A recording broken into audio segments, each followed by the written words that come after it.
சூரா யாசீன். அளவற்ற அருளாளனும் நிகரற்ற அன்புடையோனுமாகிய அல்லாஹுவின் திருப்பெயரால் துவங்குகின்றேன். யாசீன்.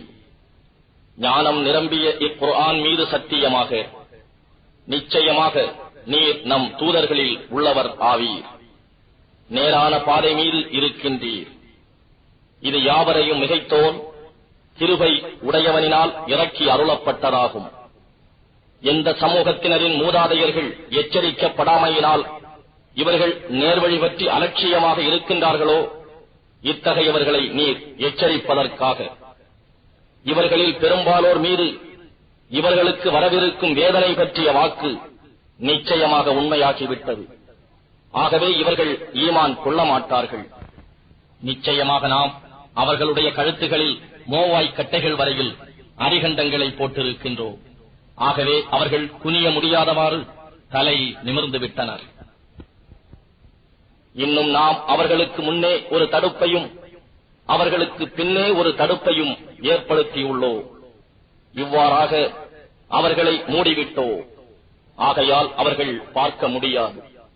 இன்னும் அவர்களை நீர் அச்சமூட்டி எச்சரிக்கை செய்வதும் அல்லது அவர்களுக்கு அச்சமூட்டி எச்சரிக்கை செய்யாமல் இருப்பதும் அவர்களுக்கு சமமேதான். அவர்கள் ஈமான் கொள்ள மாட்டார்கள். நீர் அச்சமூட்டி எச்சரிக்கை செய்வதெல்லாம் உபதேசத்தை பின்பற்றி யார் மறைவாகவும் அர் ரஹ்மானுக்கு அஞ்சி நடக்கிறார்களோ அவர்களைத்தான். அத்தகையவருக்கு மன்னிப்பும் மகத்தான நற்கூலியும் உண்டென்று நன்மாராயம் கூறுவீராக. நிச்சயமாக மரணம் அடைந்தவர்களை நாமே உயிர்ப்பிக்கிறோம். அன்றியும் நன்மை தீமைகளில் அவர்கள் முற்படுத்தியதையும் அவர்கள் விட்டுச் சென்றவற்றையும் நாம் எழுதுகிறோம். எல்லாவற்றையும் நாம் ஒரு விளக்கமான ஏட்டில் பதித்தே வைத்துள்ளோம். நபியே, நம் தூதர்கள் ஓர் ஊர்வாசிகளிடம் வந்தபோது நிகழ்ந்ததை அவர்களுக்கு உதாரணமாக சொல்வீராக. நாம் அவர்களிடம் தூதர்கள் இருவரை அனுப்பிய போது இருவரையும் அவர்கள் பொய்யாக்கினார்கள். ஆகவே அவர்களை மூன்றாவது தூதரை கொண்டு வலுப்படுத்தினோம். ஆகவே நிச்சயமாக நாங்கள் உங்களிடம் அனுப்பப்பட்ட தூதர்கள் ஆவோம் என்று அவர்கள் கூறினார்கள். அதற்கு அம்மக்கள், நீங்களும் எங்களைப் போன்ற மனிதர்களே அன்றி வேறல்லர். அர் ரஹ்மான் உங்களுக்கு எதனையும் இறக்கி வைக்கவில்லை. நீங்கள் பொய்யே கூறுகின்றீர்களே அன்றி வேறில்லை என்று கூறினார்கள்.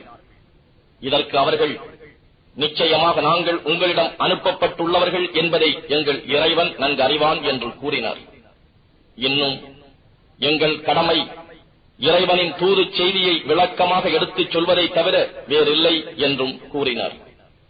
அதற்கு அம்மக்கள் கூறினார்கள், நிச்சயமாக நாங்கள் உங்களை துர்ச்சகுனமாகவே கருதுகின்றோம். நீங்கள் இதிலிருந்து விலகிக் கொள்ளாவிட்டால் உங்களை திட்டமாக கல்லால் அடிப்போம். மேலும் எம்மிடம் இருந்து உங்களை நோவினை செய்யும் வேதனையும் பிடித்துக் கொள்ளும். அதற்கு தூதனுப்பப்பட்டவர்கள் கூறினார்கள், உங்கள் துர்சகுனம் உங்களிடத்தில் தான் இருக்கின்றது. உங்களுக்கு நற்போதனை செய்வதையா துர்ச்சகுனமாக கருதுகிறீர்கள்? அப்படி அல்ல, நீங்கள் வரம்பு மீறிய சமூகத்தாராகவே இருக்கின்றீர்கள். அப்பொழுது ஒரு மனிதர் அப்பட்டணத்தின் கடை கோடியிலிருந்து விரைந்து வந்து அவர்களிடம், என் சமூகத்தவரே, நீங்கள் இத்தூதர்களை பின்பற்றுங்கள் என்று கூறினார். உங்களிடம் ஒரு கூலியும் கேட்காத இவர்களை நீங்கள் பின்பற்றுங்கள். இன்னும் இவர்களே நேர்வழி பெற்றவர்கள் என்றும் அவர் கூறினார். அன்றியும், என்னை படைத்தவனை நான் வணங்காமல் இருப்பதற்கு எனக்கு என்ன காரணம் இருக்கிறது? அவனிடமே நீங்கள் மீழ்விக்கப்படுவீர்கள். அவனை அன்றி வேறு நாயனை நான் எடுத்துக் கொள்வேனா? அர் ரஹ்மான் எனக்கு ஏதேனும் கெடுதியை கொண்டு நாடினால் இவற்றின் சிபாரிசு ஒரு பயனும் எனக்கு அளிக்காது. இவை என்னை விடுவிக்கவும் முடியாது. எனவே நான் அவன் ஒருவனையே வணங்காவிட்டால் அப்போது நான் நிச்சயமாக வெளிப்படையான வழிகேட்டில் இருப்பேன். திடனாக உங்கள் ரப்பின் மீதே நிச்சயமாக நான் ஈமான் கொண்டிருக்கிறேன். ஆகவே நீங்கள் எனக்கு செவிசாயுங்கள். ஆனால் செவிசாய்க்காது அவரை கொன்றுவிட்டனர். நீர் சொர்க்கத்தில் பிரவேசிப்பீராக என்று அவரிடம் கூறப்பட்டது. என்னுடைய சமூகத்தார் அறிந்து கொள்ள வேண்டுமே, என்னுடைய ரப்பு எனக்கு மன்னிப்பளித்து கண்ணியமானவர்களில் நின்றும் அவன் என்னை ஆக்கிவிட்டான் என்பதை தவிர நாம் அவருக்கு பின்னால் அவருடைய சமூகத்தார் மீது வானத்திலிருந்து எந்த சேனையையும் அவர்களை அழிப்பதற்காக இறக்கி வைக்கவில்லை. அப்படி இறக்கி வைப்பவராகவும் நாம் இல்லை. ஒரே ஒரு பேரொலி, அவ்வளவுதான்.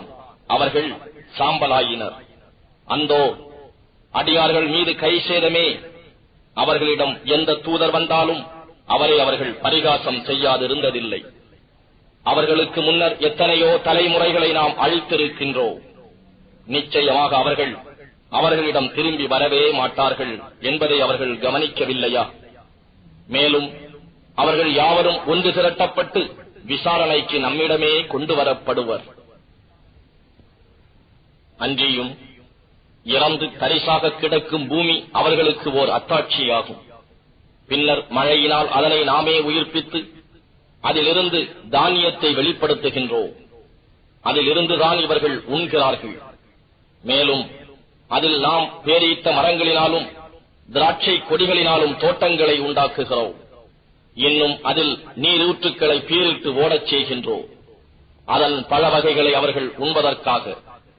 ஆனால் அவர்களுடைய கைகள் இதை உண்டாக்கவில்லை. ஆகவே அவர்கள் நன்றி செலுத்த மாட்டார்களா? பூமி முளைப்பிக்கின்ற புற்பூண்டுகள் எல்லாவற்றையும், மனிதர்களாகிய இவர்களையும் இவர்கள் அறியாதவற்றையும் ஜோடி ஜோடியாக படைத்தானே, அவன் மிகவும் தூய்மையானவன். இரவும் இவர்களுக்கோர் அத்தாட்சியாகும். அதிலிருந்து பகலை கழற்றி விடுகிறோம். அதனால் இவர்கள் ஆழ்ந்த இருளில் ஆகிவிடுகிறார்கள். இன்னும் அவர்களுக்கு அத்தாட்சி சூரியன். தன் வரையறைக்குள் அது சென்று கொண்டிருக்கிறது. இது யாவரையும் மிகைத்தோனும் யாவற்றையும் நன்கு அறிந்தோனுமாகிய இறைவன் விதித்ததாகும்.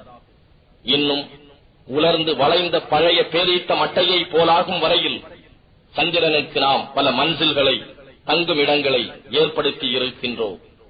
சூரியன் சந்திரனை நெருங்கி பிடிக்க முடியாது. இரவு பகலை முந்த முடியாது. இவ்வாறே எல்லாம் தம் வட்ட வரைக்குள் நீந்திச் செல்கின்றன. இன்னும் அவர்களுக்கு ஓர் அத்தாட்சி, நாம் நிச்சயமாக அவர்களுடைய சந்ததிகளை நிரப்பப்பட்ட கப்பலில் ஏற்றிச் செல்வதில் உள்ளது.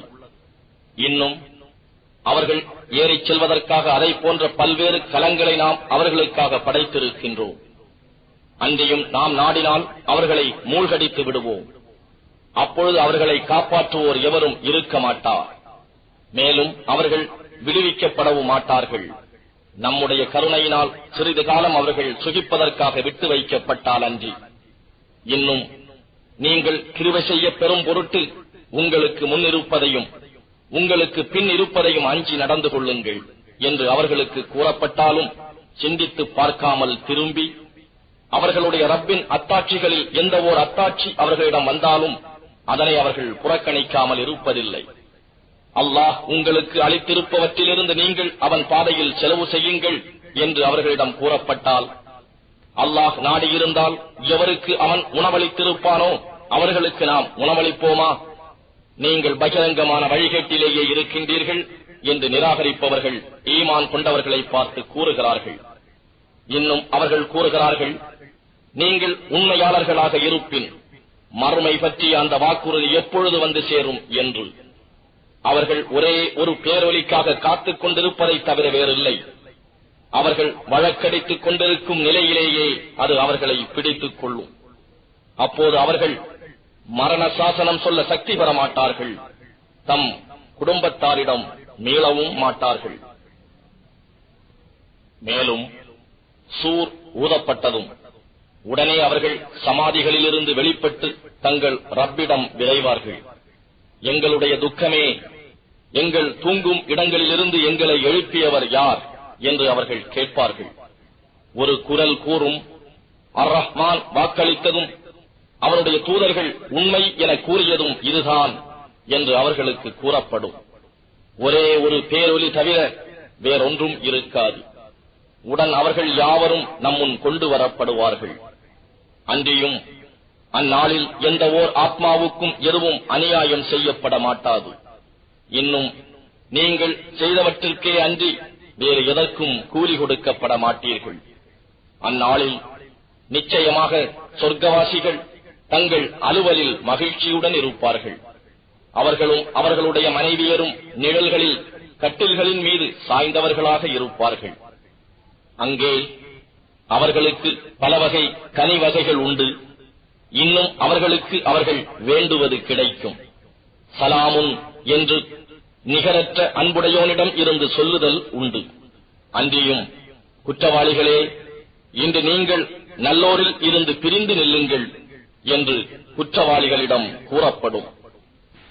ஆதமுடைய மக்களே, நீங்கள் ஷைத்தானை வணங்காதீர்கள். அவன் உங்களுக்கு பகிரங்கமான பகைவன் என்று நான் உங்களிடம் உறுதிமொழி வாங்கவில்லையா? என்னையே நீங்கள் வணங்க வேண்டும். இதுதான் நேரான வழி.